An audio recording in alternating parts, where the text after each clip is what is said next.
स्यादवाद षट द्रव्य गुण पर्याय और प्रमाण का, जड़ कर्म चेतन बंध का अरु कर्म के अवसान का, कह कर स्वरूप यथार्थ जग का जो किया उपकार है, उसके लिए जिन वाणी माँ को वंदना शत बार है।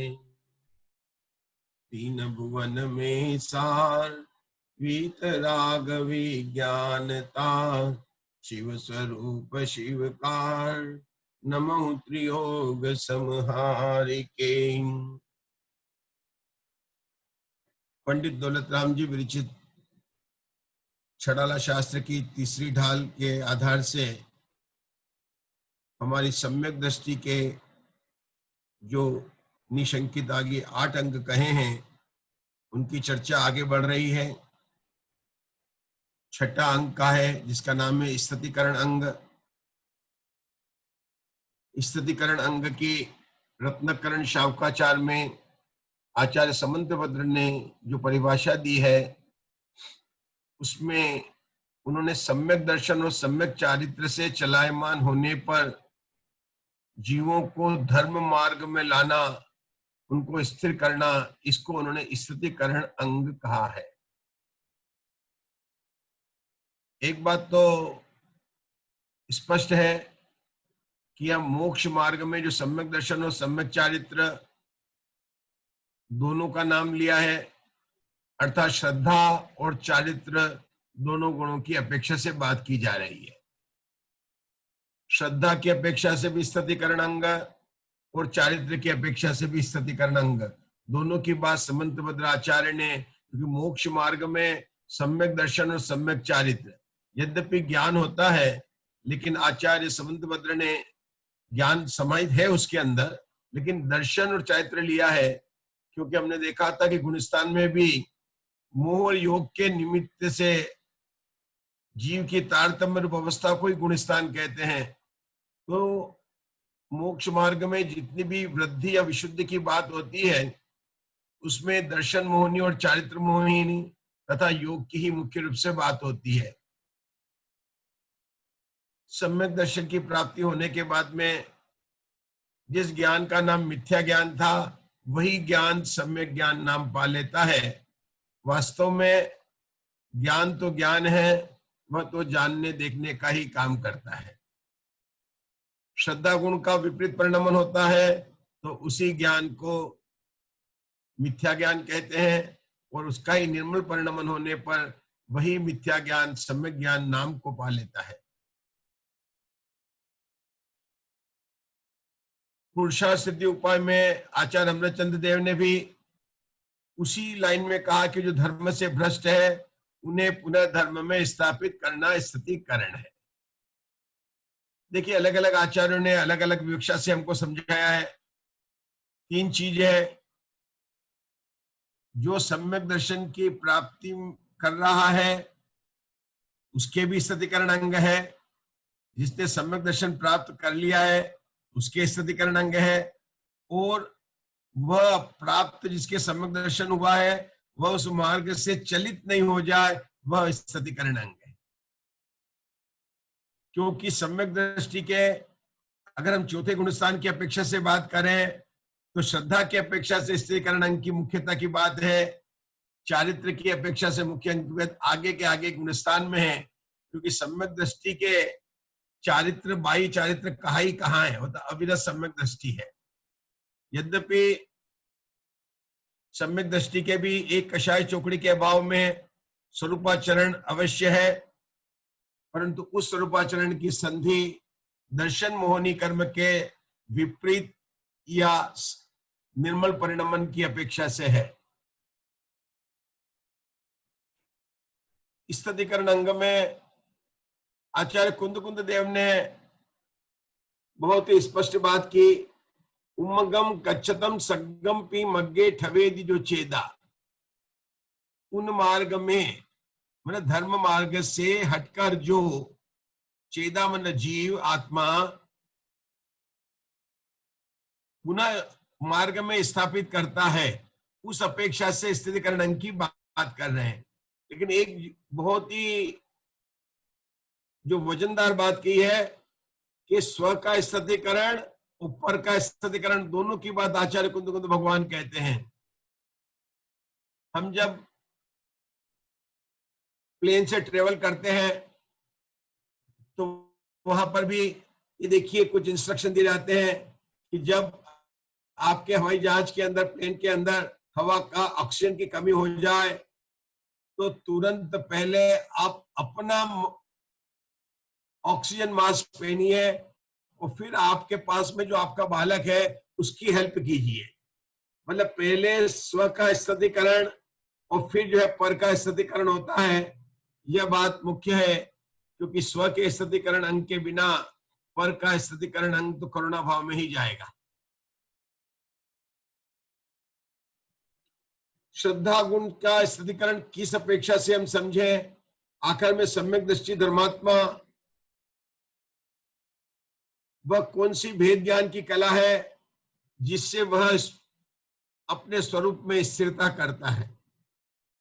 कल हमने उसी की चर्चा की थी, क्योंकि सम्यक दृष्टि के संवर और निर्जरा दोनों तत्व प्रकट हुए हैं। आचार्य कुंद के परमागम ग्रंथों में एक बात ध्यान देने की है कि उन्होंने निर्जरा तत्व के प्रकरण में सम्यक दृष्टि के 8 अंगों की वर्णन किया है और निर्जरा संवर के पूर्व की होती है, अर्थात अपने स्वरूप में स्थिर होना, रहना, यही स्थितिकरण अंग की मुख्य बात है।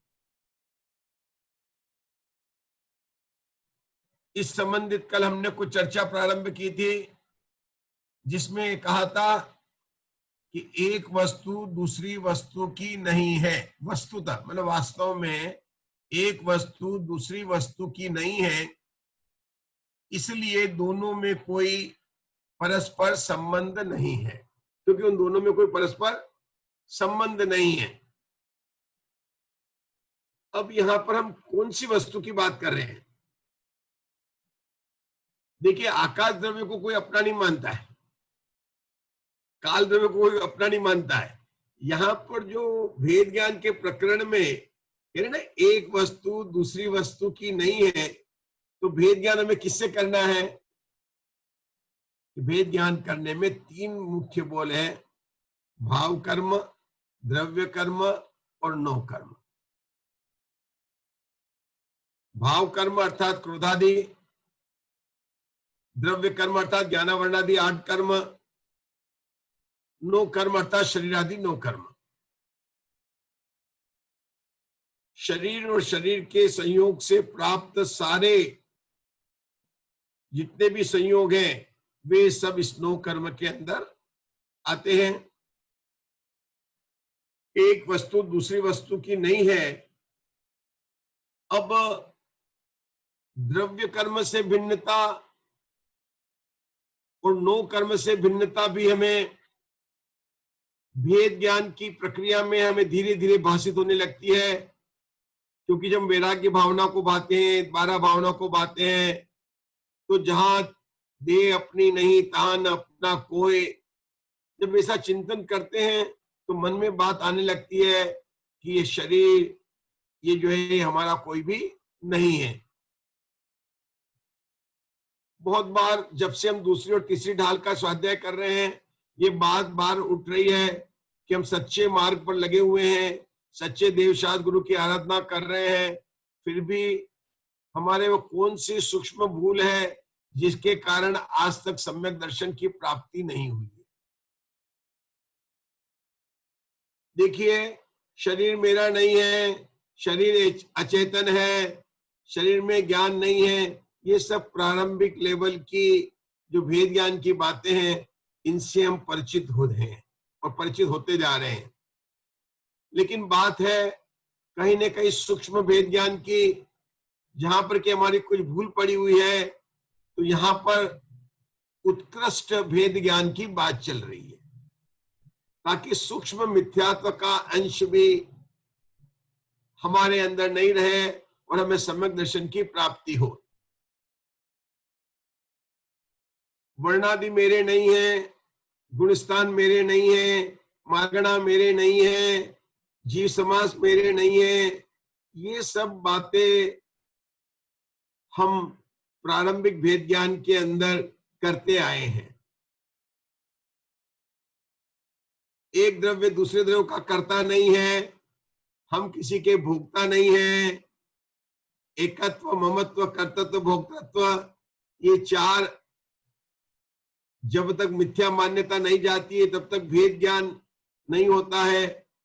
उसी बात को आगे सूक्ष्म से बढ़ाते हुए यहाँ पर ये कह रहे हैं कि जब तक तू स्वरूप में स्थिर, दृढ़ता पूर्वक तेरी स्थिरता नहीं होगी, तेरे को संवर तत्व प्रकट नहीं होगा, अर्थात तेरे को सम्यक दर्शन की प्राप्ति नहीं होगी।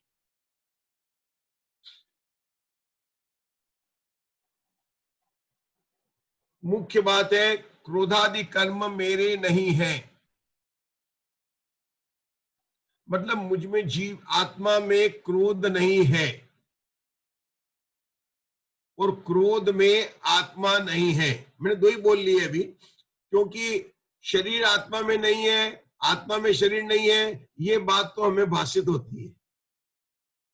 लेकिन जब हम ये कहें कि आत्मा में क्रोध नहीं है और क्रोध में आत्मा नहीं है, तो सबका एक प्रश्न हो सकता है कि आखिर में ये क्रोध उत्पन्न कहाँ हो रहा है, क्योंकि ये क्रोध टेबल कुर्सी अजीब पदार्थों में उत्पन्न नहीं होता है, ये जीव के ही विभाव भाव है, जीव में ही उत्पन्न होता है। तो हमें कैसे कह सकते हैं कि आत्मा में क्रोध नहीं है या क्रोध में आत्मा नहीं है? कहां से हम चल रहे हैं?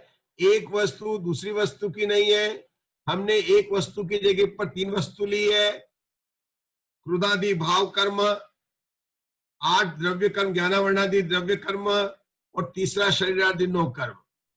जो अंत के दो है शरीरादि द्रव्य कर्म, उनसे भिन्नता, अलग रूप भिन्नता है। लेकिन जो क्रोधादि है वे वास्तव में जीव के द्वारा ही किए जाते हैं, जीव ही उनका करता है। जीव अपनी स्वयं की भूल के कारण पर के लक्ष्य से क्रोध स्वयं ही उत्पन्न करता है। और जब भेद ज्ञान के उत्कृष्ट प्रकरण में कहा जा रहा है कि एक वस्तु दूसरी वस्तु की नहीं है और उसमें क्रोध को लिया जाए, तो यह विचार करने की बात है कि ये कैसे हो सकता है कि आत्मा में क्रोध नहीं है। और जिनागम में कहा गया है कि आत्मा के प्रदेशों में ही क्रोध उत्पन्न होता है संसारी जीवों के। विभाव भाव कहा है उनको। अब यहां पर हमको जो समझना है यह है कि जहां जहां यह कहा जाता है कि क्रोध जीव ही करता है, वे जीव के ही भाव है, वहां पर प्रयोजन आश्रव तत्व की सिद्धि का है। क्योंकि जीव आत्मा के प्रदेशों में ही है, अशुद्ध नहीं से जीव के हैं, उससे क्या सिद्धि होती है? आश्रव तत्व की सिद्धि होती है। क्योंकि अगर जीव में राग द्वेष की हम सिद्धि नहीं करेंगे तो फिर राग द्वेष से मुक्त होने का, उनका अभाव करने का प्रसंग कैसे आएगा? सबसे प्रथम बात यह है कि इस बात का परिज्ञान कराए कि तू वर्तमान में तेरी पर्याय में राग द्वेष है, तब तो तू उसको राग द्वेष को दूर करने का उपाय सोचेगा। जब तक हमें बीमारी का कंफर्म नहीं करा जाता है कि मुझ में बीमारी है, तब तक कौन ऑपरेशन कराना चाहेगा? अरे डॉक्टर के बोलने के बाद में भी हम कई बार एक डॉक्टर दो डॉक्टर को दिखाते हैं, तब जाकर ऑपरेशन कराते हैं। तो आश्रव तत्व की सिद्धि करने के लिए जीव को कहा जाता है कि ये जो है जीव, रागादि क्रोध है, ये सब जीव के ही है। उस आश्रव तत्व की सिद्धि में जो क्रोध आदि बताया है, वह स्वरूप अस्तित्व के अंदर ही उसकी प्रमाण की सीमा बांधी है। क्योंकि द्रव्य गुण पर्याय तो पूरी आगम की एक वस्तु है, उसमें क्रोध को मानने से ही हमें पूरी वस्तु सिद्ध होती है। लेकिन अब यहां पर जो विवक्षा है कि अब हमें आश्रम निरोधा संवर, जब आश्रम तत्व की सिद्धि हो गई तब उस आश्रम के निरोध करने की बात आई। तो जब आश्रम निरोध करने की बात आई तब यह बात आया कि आत्मा में क्रोध नहीं है और क्रोध में आत्मा नहीं है। यह भेद ज्ञान की भिन्नता है। अब यहां पर जो मैं की जो बात होती है ना, मैं, जैसे आत्मा में ज्ञान है और आत्मा में क्रोध अशुद्ध नहीं से कहा है, तो उन दोनों में क्या अंतर है कि जैसे डिब्बे के अंदर शक्कर है, दूसरा शक्कर में मिठास है। डिब्बे में शक्कर है, शक्कर में मिठास है, दोनों में मैं लगा हुआ है, फिर भी बहुत अंतर है। डिब्बे में जो शक्कर है, डिब्बे से शक्कर अलग की जा सकती है। शक्कर में जो मिठास है, जहां मैं लगा है, मैं लगने पर भी शक्कर से मिठास अलग नहीं की जा सकती है और मिठास से भिन्न कोई शक्कर नाम का पदार्थ नहीं है। दोनों में मैं लगा हुआ है, लेकिन दोनों में ये मैं कारकों की अपेक्षा सप्तमी विभक्ति है और अधिकरण कारक है। लेकिन जैसे डिब्बे से शक्कर अलग की जा सकती है और भिन्नता भाषित होती है, ऐसे शरीर और आत्मा में भी भिन्नता भाषित होती है। क्योंकि शरीर में जीव है, वह किस प्रकार का मैं है, वह शक्कर में डिब्बे की तरह से है। द्रव्य कर्म भी पृथक वस्तु है, उनका स्वरूप उनका अलग द्रव्य है। उसके अंदर द्रव्य कर्म और नो कर्म के अंदर जो पृथकता है वह इंग्लैंड और हिंदुस्तान के रूप में है कि दोनों भिन्न भिन्न वस्तुएं हैं। लेकिन जब क्रोधादि की बात आती है तो क्रोध भी जीव में है और ज्ञान भी जीव में है। डिब्बे में शक्कर की बात हमने हटा दी, अब बात कर रहे हैं कि शक्कर में मिठास है, तो जिस प्रकार शक्कर से मिठास अलग नहीं की जा सकती है, उस तरह से जीव में ज्ञान है, ज्ञान जीव से अलग नहीं किया जा सकता है।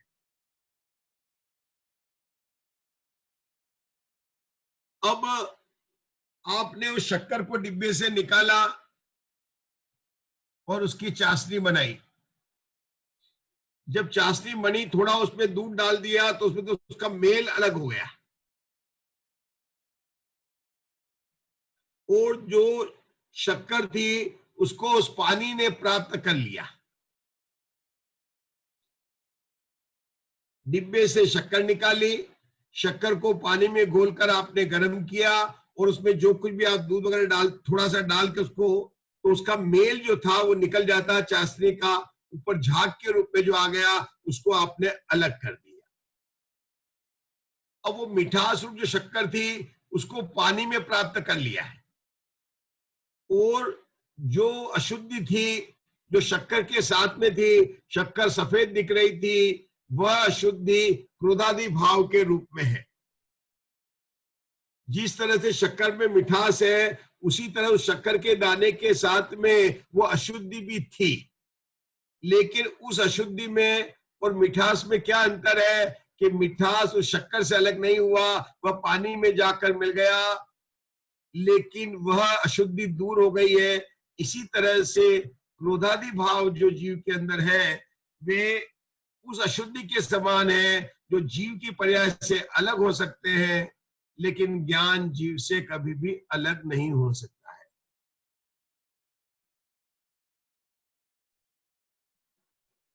एक प्रकरण हमने लिया, भेद ज्ञान के प्रकरण में द्रव्य कर्म, भाव कर्म और नो कर्म से भिन्नता की बात चल रही है। द्रव्य कर्म और नो कर्म की भिन्नता समझ में आ सकती है क्यों? क्योंकि ज्ञानावर्णादि द्रव्य कर्म पृथक है, उनका स्वरूप चतुष्टय अलग है। कल हमने बताया था कि पृथकत्व का लक्षण क्या है, कि पृथकत्व का लक्षण भिन्नता है, लेकिन क्रोधादि मेरे में है और क्रोधादि में मैं हूं, यह जो भेद ज्ञान है, यह सूक्ष्म भेद ज्ञान है और यह उत्कृष्ट भेद ज्ञान है। हमने इसको शक्कर के उदाहरण से आपको समझाया। तो हमने पहला उदाहरण दिया था, कौन बताएगा? मुझे बताना कि अभी तक हम समझा, फिर ही आगे बढ़ेंगे। मुकेश भाई आप बताएंगे। अपनी 3 बात चल रही है, द्रव्य कर्म, नो कर्म, भाव कर्म से भिन्नता की बात चल रही है जी। हाँ, और बोल एक ही है, सब में मैं लगा हुआ, सप्तमी विभक्ति का अधिकरण लगा हुआ। शक्कर में जी है ना, जी डिब्बे में शक्कर है, शक्कर में मिठास है, और उस शक्कर के दाने में अशुद्धिता भी है। अब बताइए हमको कैसे उदाहरण से क्या स्पष्ट किया? जी, शक्कर से डिब्बे में शक्कर है तो वो शक्कर से अलग की जा सकती है, उसी प्रकार से शरीर से आत्मा अलग है। इस प्रकार का एक बोल था आपका। हाँ। और ये द्रव्य कर्म नो कर्म दोनों पर लागू हो जाएगा। शक्कर में जो डिब्बे है ना, ये द्रव्य कर्म नो कर्म दोनों की भिन्नता रूप लागू हो जाएगा। अब हमको ये बताना कि आत्मा में ज्ञान है और आत्मा में क्रोध है या क्रोध में आत्मा है, इस बोल को अपने को ज्ञान, इस पर अपन को एक ही उदाहरण से समझना है शक्कर को लेकर। तो अपन ने क्या किया, डिब्बे से शक्कर को निकाली और उसकी चाशनी पानी में घोली उसको, और जब उसको उबाला तो शक्कर किसमें घुल के चली गई? पानी के अंदर चली गई सारी मिठास। लेकिन अगर आपने उसमें कुछ डाल दिया तो आपने उसमें से अशुद्धि दूर कर दी, लेकिन क्या मिठास दूर हो सकती है? क्या नहीं हो सकती है। तो ज्ञान और क्रोध में क्या अंतर हुआ विनोद कुमार जी? ज्ञान और क्रोध में यह अंतर हुआ कि जिस प्रकार चाशनी बनाते समय मिठास अलग नहीं की जा सकती है, लेकिन क्रोध जो है, जो विभाव भाव है, उसके स्थान पर हमने उस शक्कर के साथ में जो अशुद्धि थी उसको लिया, वो अलग किया जा सकता है। तो क्रोध कैसा है? विभाव भाव है, क्षणिक है, वह अलग किया जा सकता है। ज्ञान कैसा है? जीव के साथ में तादात्म्य संबंध है, उसके साथ में उससे अलग नहीं किया जा सकता। इतनी बात अपने को समझ में आ गई। तो कल के जो अपने 3 बोल बोले थे उसकी बात को आगे बढ़ाते हैं।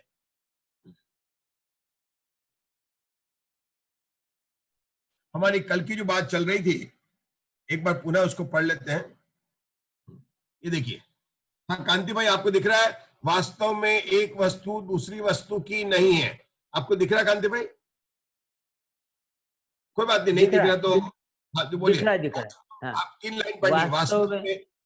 वास्तव में एक वस्तु की दूसरी वस्तु नहीं है, अर्थात एक वस्तु दूसरी वस्तु के साथ कोई संबंध नहीं रखती, क्योंकि दोनों के प्रदेश भिन्न है, इसलिए उनमें एक सत्ता की अनुपपत्ति है, अर्थात दोनों की सत्ताएं भिन्न भिन्न है।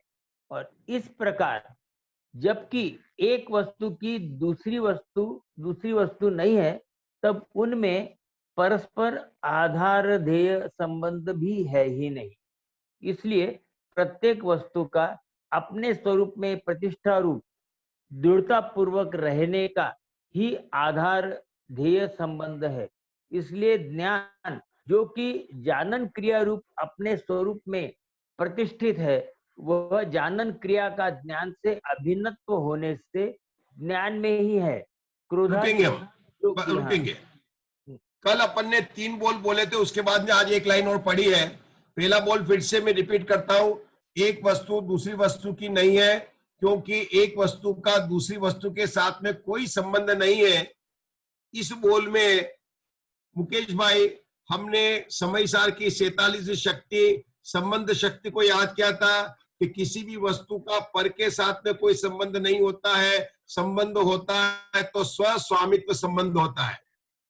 और समय सार का 200 कलश भी याद किया था, जिसके अंदर कहा था कि आत्मा का और परद्रव्य के साथ में कोई भी संबंध नहीं है। ये पहले बोल की बात हो गई।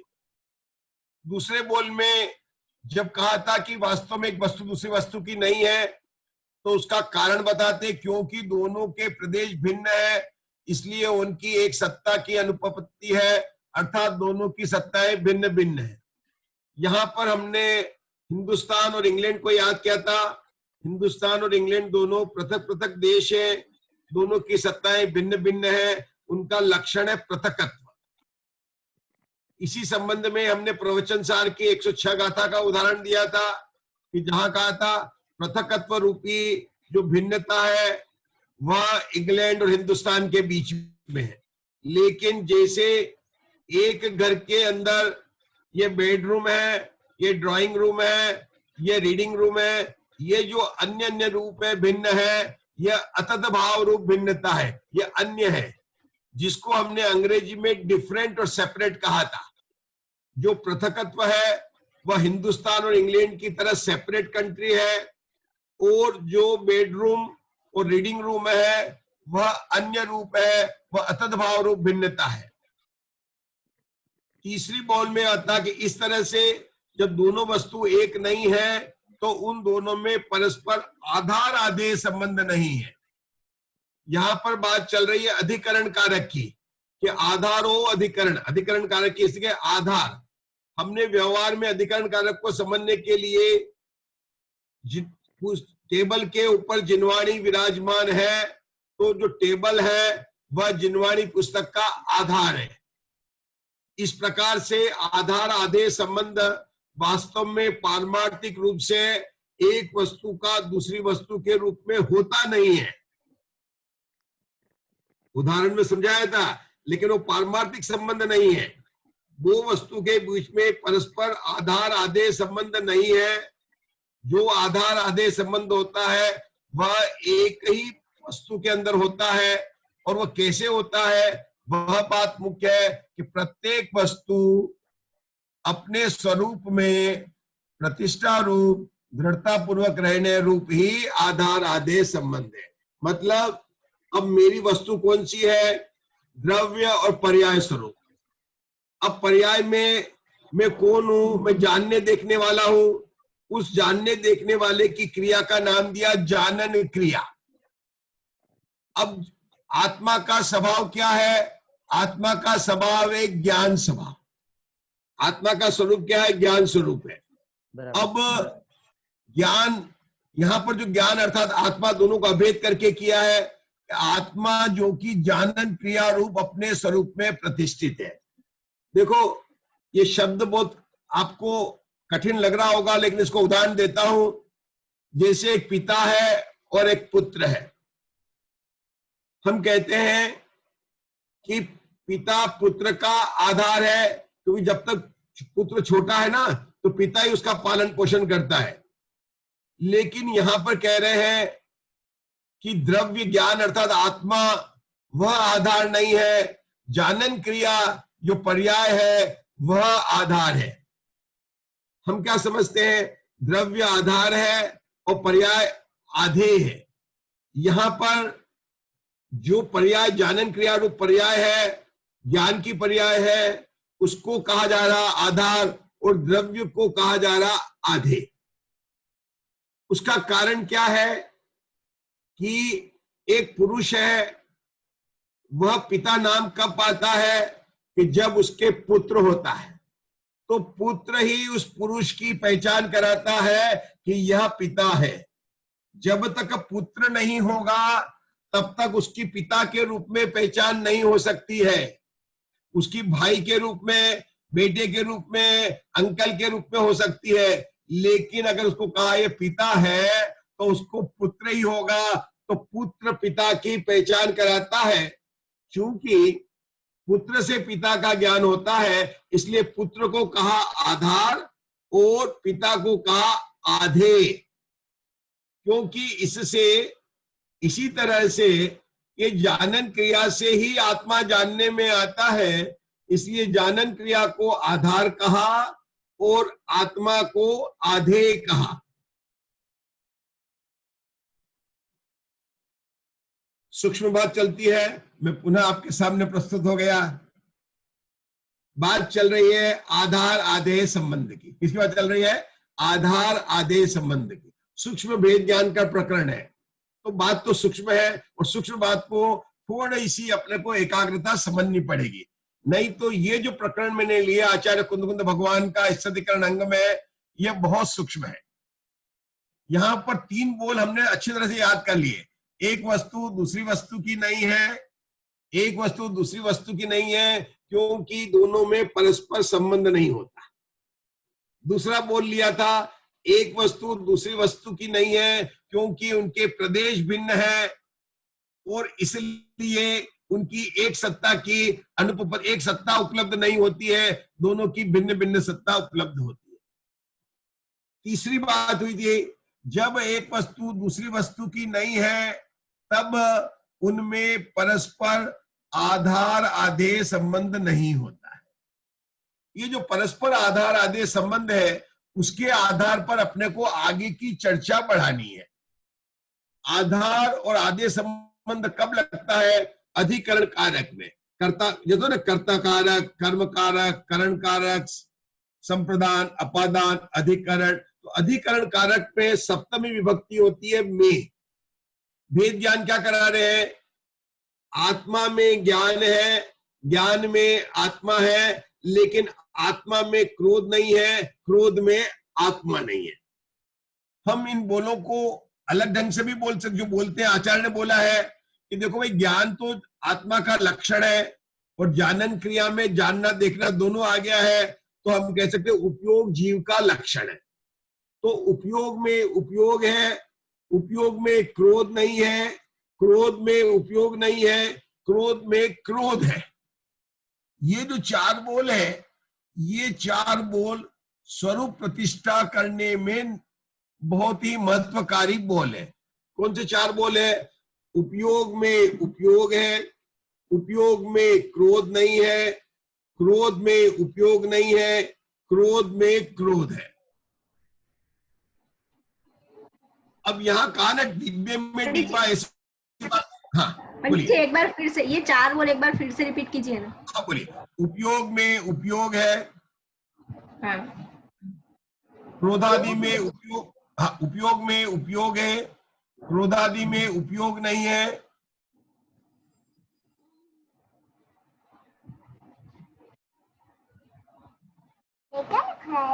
हाँ। उपयोग में क्रोधादि नहीं है, और चौथा बोल है क्रोध में क्रोध है।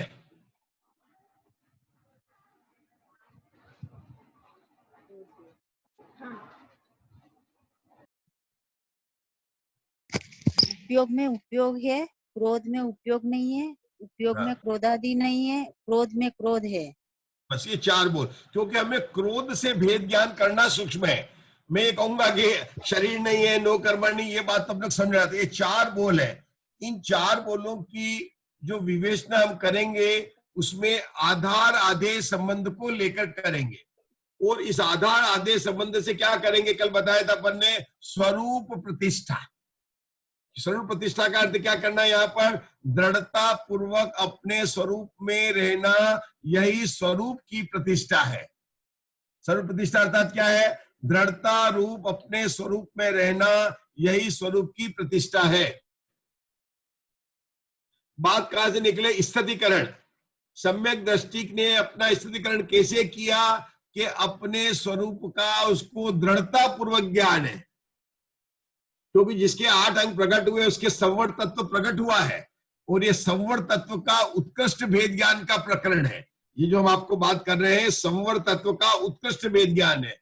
संवर तत्व किसको प्रकट हुआ है? जिसने सम्यक दर्शन की प्राप्ति की है। जिसने सम्यक दर्शन की प्राप्ति की है उसके निशंकित आदि 8 गुण है। अपना 1 मिनट समय रह गया है, तो इन 4 बोलों से आधार आदेश संबंध को लेकर कि आधार आदेश संबंध, पारमार्थिक आधार आदेश संबंध केवल एक वस्तु, और यहाँ पर कौन सी वस्तु है कांति भाई? आत्म वस्तु, अपनी जीव द्रव्य, अपने जीव वस्तु की बात चल रही है। किसकी बात कर रहे हैं अपन? जीव द्रव्य की बात करते हैं। अपना आधार आदेश संबंध अपने साथ में। अब अपने पास में द्रव्य भी और पर्याय भी है। द्रव्य निष्क्रिय तत्व है, जो पर्याय में जो जानन स्वभाव, जानन स्वभाव, जानन स्वभाव, जानन स्वभाव, जानन स्वभाव, वही वास्तव में सक्रिय है, उसी के द्वारा मैं जानने में आता हूं। ज्ञान जानन क्रिया से ही मैं जानने में आता हूं। जैसे पुत्र किसे ही पिता की परिचय होती है, ऐसे ही जानन क्रिया से आत्मा ज्ञान स्वभावी है, यह पहचाना जाता है। इसलिए यहाँ पर अभी तक जो अपन ने चर्चा की है, उसमें जानन क्रिया, उसमें ज्ञाता दृष्टा, जानना और देखना दोनों ले लेना, एक साथ लेना। वो जानन क्रिया से आत्मा जानने में आता है, लेकिन क्रोध से आत्मा जानने में नहीं आता है। आत्मा जानन क्रिया से तो जानने में आता है और क्रोध से जानने में नहीं आता है। आप बोलेंगे क्रोध से जानने में क्यों नहीं आता है? कि उसमें ज्ञान गुण नहीं है। अरे जिस बैंक के पास में पैसा नहीं, वो पैसा कैसे देगा? क्रोध के पास में ज्ञान गुण है ही नहीं।